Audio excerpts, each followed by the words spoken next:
This announcement, do you welcome it and the direction NBN's heading in Australia now?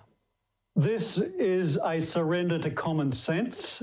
We have been saying the best way, the most efficient way, the most economically sensible way to bring broadband to all of Australia to get the benefits that are going to flow from that is to bring fibre deep into the network to every household and premise in the country. The government has been arguing against that since its inception. Paul Fletcher was the champion of the multi-technology mix. He was the champion of the mess that we have at the moment, and it has proven to be a debacle.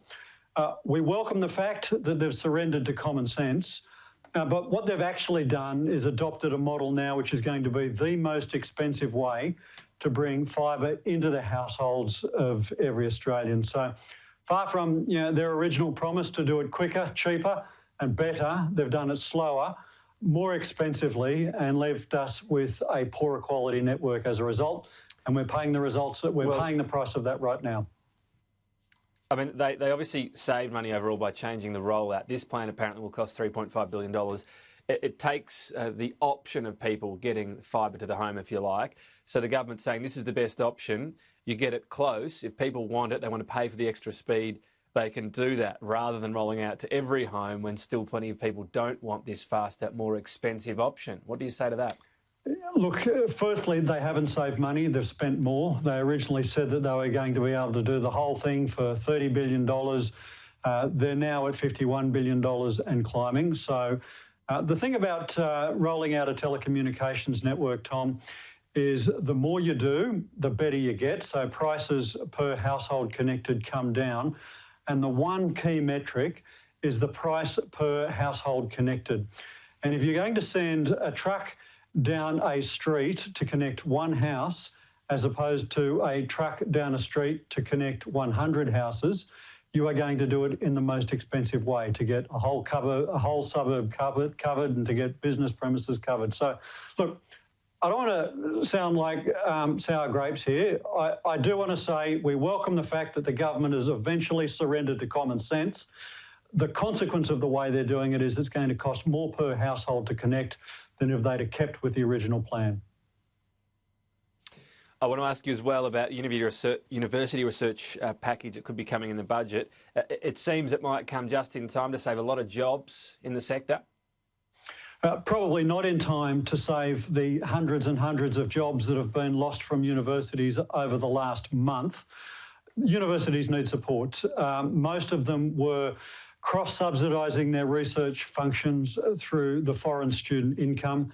That has fallen off a cliff. It's dried up to zero.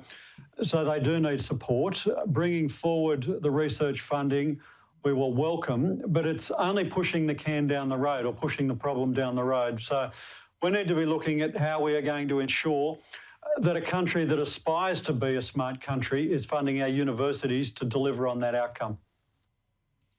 So how do we do that? I mean, right now we're having this cataclysmic impact on universities, overseas students, of course. Who knows what the future is right there? What is the alternative? How can a government, what would Labor say can happen to replace this huge revenue stream, at least in the short term, and who knows how many years propping up is needed?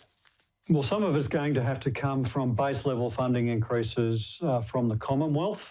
Some of it is coming from the student income, so the HECS payments in old speak. And I'm hopeful that we will be able to restart the overseas student program as soon as it is safe for us to be doing so. The very tragic thing is that we've done a lot to trash the reputation of Australia as a provider of quality higher education in the way we've handled things through this pandemic. It'll take a fair effort from the Commonwealth and a fair effort from the sector to recover from that. But bringing forward the research funding, welcome. But it doesn't fix the overall problem. The overall problem is how we're funding our universities. If we want to be a smart country, we're going to have to fund our universities to deliver on that. And what does that actually mean? I mean, Labor would probably need to tip billions and billions more in, even just in the short term, not to speak of the long term. Is that something the Labor Party will prioritise in an economy right now that's going to demand spending in a lot of different areas? You can always expect Labor to prioritise education, university and TAFE funding in a way that the Coalition simply never does because they don't believe in it. But the number one priority at the moment is dealing with the emergency, dealing with the crisis in universities at the moment. We don't want to see thousands more researchers thrown out of work at the very time when we need them doubling down, whether it's in health research, whether it's in the economic and scientific research that is needed for the economic recovery. We need them on the job, so security of funding, crisis urgent funding is needed now. We can deal with, and Labor's plans for the funding of universities is something that we'll have a full proposal for a little bit closer to the election. All right, we're just going to have to leave it there because we're going to get back to Stephen Miles, but appreciate your time today.